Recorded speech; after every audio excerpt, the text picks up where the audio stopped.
टीका एक्ट तो आज बड़ी जल्दी जल्दी में अप्रूव भी हो गया। हाँ जी, इसे कौमी असम्बली से अप्रूव हो गया, सेनेट से रहता है।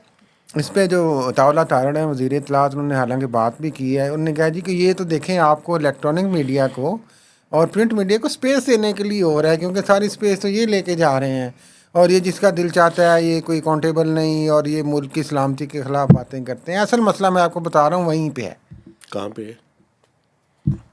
जिसकी वजह से ये सारा कुछ हो रहा है। इशारा क्या करते हैं बताएं ना। पिंडी वालों को प्रॉब्लम है?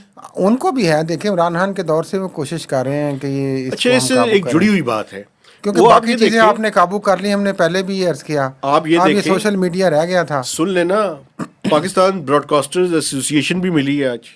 हाँ जी, एक तरफ उनको साथ में लाया जा रहा है, दूसरी तरफ जो है वो इस तरह के लॉज लाए जा रहे हैं। तो अंदर खाते कुछ ना कुछ टेम करने की बातें और कोशिशें हुकूमत बड़ी सीरियसली उनको कर यही रही कह है। रहे हैं कि यार आपको कुछ नहीं कहेंगे। ओ भाई उनको क्या कहना है, उनको तो जो कहना था कह दिया हुआ है आपने, वो तो चुप भी नहीं करते आप। अलाइंड कर लिया है ना। तो अब वो जो रह गए हैं असल में ये उन लोगों के खिलाफ है जो इस तरह करते हैं, ये जो सारे ये वो ड्रामाबाजी करके। लेकिन ये एक तरह की देखें, ये एक्सट्रीम फॉर्म की बेसिकली सेंसरशिप भी हो सकती है ये आगे जाके। इसका ख़तरा तो मौजूद है कि इसको मिसयूज़ किया जाएगा।